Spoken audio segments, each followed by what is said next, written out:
Good morning সবাইকে আরেকটা নতুন মিনি ব্লগ নিয়ে চলে এসেছি। সকালবেলা স্নান করে বেরিয়ে গেছি অনুষ্কাকে নিয়ে। আজকে স্যাটারডে, কিন্তু আজকে স্কুল যেতে হচ্ছে স্কুল ইউনিফর্ম পরে। আর এদিকে ওয়েদারটা পুরো মেঘলা। কেন স্কুল যেতে হচ্ছে তার কারণ হচ্ছে আজকে SGFI কম্পিটিশানে ফর্ম ফিল আপের ডেট আছে। তো স্কুল দিয়ে ফোন করেছিল, ম্যাম বলেছিল স্কুলে পৌঁছিয়ে যেতে হবে। তো আমরা ফাইনালি পৌঁছে গেছিলাম। আর একটু ওয়েট করছিলাম যে বৃষ্টি না পড়ে। বৃষ্টি পড়লে খুব অবস্থা খারাপ হয়ে যাবে আমাদের, কেন আমরা ছাতা নিয়ে আসিনি। তো ফাইনালি আমাদের কাজ হয়ে গেছিলো। আমি আর অনুষ্কা বিট্টুর সাথে ব্যাক করছি বাড়িতে আজকে প্রচুর কাজ রয়েছে। আজকে হচ্ছে উল্টো রথ, তো সোজা রথ হয়ে গেছে, এবারে উল্টো রথের অনেক কাজ থাকবে, যেহেতু ঠাকুর ঘরে প্রচুর কাজ থাকে। তো এখানে ঠাকুরমশাই এসে ঠাকুরকে মালা পরিয়ে দিয়েছে, জগন্নাথ বাবাকে, বজরংবলীকে, যত আমাদের ঠাকুর আছে সবাইকে পরিষ্কার করে তাদের মালা পরিয়ে দিয়েছে। আর এখানে মা ভোগ রান্না করছে, কেন মা 3টে পুজোর ভোগ পরপর মাই করছে, স্নানযাত্রা, সোজা রথ, উল্টো রথের ভোগ। আর অভিজিৎ নেই, অভিজিৎ গেছে পুরীতে।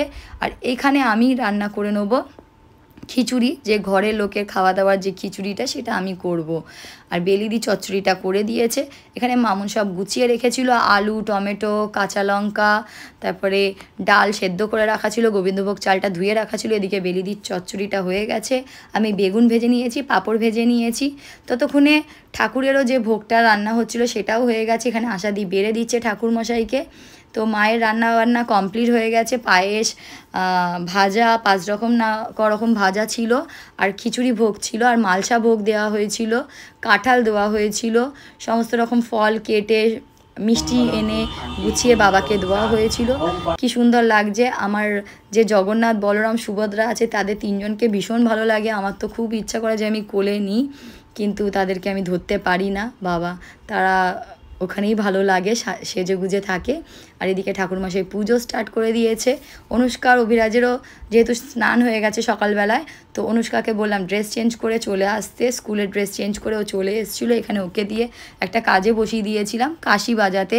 এদিকে ঠাকুরমশাই পুজো স্টার্ট করে দিয়েছে, আর আমি শঙ্খ বাজাচ্ছিলাম।